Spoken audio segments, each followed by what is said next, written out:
امتیاز صاحب، بہرحال حالات ممکن ہے خراب ہوں، لیکن حالات تو پاکستان میں 17-18 سال سے خراب ہے، چاہے وہ معیشت کا میدان ہو، چاہے وہ دہشت گردی یا بدامنی کا یا امن و امان کے حوالے سے صورتحال ہو۔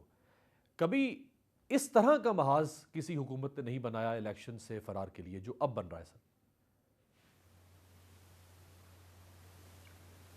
دیکھیے، اس میں جو پیچیدگی ہے وہ یہ ہے کہ جو پہلے نہیں ہوا کہ صوبوں کے انتخابات، یعنی پنجاب کے کم از کم، یا ابھی تو خیبر پختونخوا کا فیصلہ نہیں ہوا، وہ ایک وقت پہ ہو رہے ہیں، اور باقی دوسری قسموں قومی اسمبلی کے اور دو صوبوں کے انتخابات ہوں گے۔ اس پر دونوں جو کیمپ ہیں ان میں شدید اختلاف ہے۔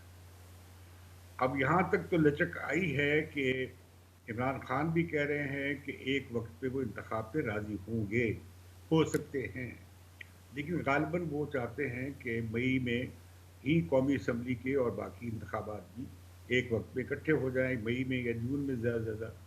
وہ اتنی لچک دکھانے کو تیار ہیں۔ اسی طریقے سے جو قومی اسمبلی میں کل قرارداد پاس ہوئی ہے، اس میں بھی یہ کہا گیا ہے کہ ایک وقت میں انتخابات ہوں۔ تو اصل جھگڑا ہو رہا ہے تاریخ پہ۔ اب جو لاجسٹکس ہیں وہ تو ظاہر ہے کہ لاجسٹکس کی رینج میں ہو سکتی ہے، پیسے بھی مہیا ہو سکتے ہیں، اور پھر یہ کب یقین سے کہا جا سکتا ہے کہ سیکیورٹی کی صورتحال اور خراب نہیں ہوگی، زیادہ خراب ہو سکتی ہے۔ تو میں سمجھتا ہوں کہ یہ جوازات زیادہ وزنی نہیں ہیں، کیونکہ مجھے لگتا ہے کہ اگر انتخابات اکتوبر میں بھی ہوں گے تو پاکستان میں دہشت گردی کا معاملہ جو ہے شاید مزید پھیلا ہوا ہو، اور مجھے یہ بھی لگتا ہے کہ شاید معاشی بحران اور بڑھا ہوا ہو۔ تو حالات تو اگلے کئی سال میں دیکھتا ہوں کہ پاکستان کے ٹھیک نہیں ہوں گے۔ تو اس کا مطلب یہ نہیں ہے کہ آپ انتخابات ملتوی کرتے چلا جائیں۔ کچھ صحیح۔ لوگ تو یہ بھی کہہ رہے ہیں کہ یہ اکتوبر سے آگے بھی جا سکتے ہیں، میں ان کی عقل پہ ماتم کر سکتا ہوں۔ یہ رانا ثناء اللہ صاحب نے کہا ہے سر۔ یہ صرف رانا ثناء اللہ نے کہا، میں نے تو اب سب سے مل رہا ہوں، سارے سیاستدانوں سے، میں نے کئیوں سے سنا ہے، تو میں نے ان سے پوچھا ہے کہ یہ کیسے وائبل ہو سکتا ہے؟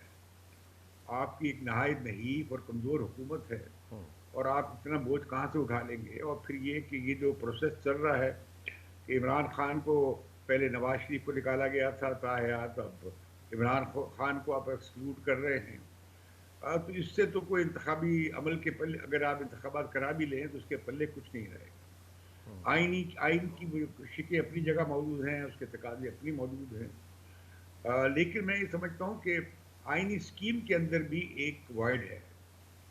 مطلب آئینی اسکیم میں تو یہ تھا کہ جی ہم نے تجربے سے سیکھا کہ صوبوں کے اور قومی اسمبلی کے انتخابات اگر 3 دن کے فرق سے بھی ہوں گے تو بڑا گڑبڑ ہو جاتی ہے، صحیح۔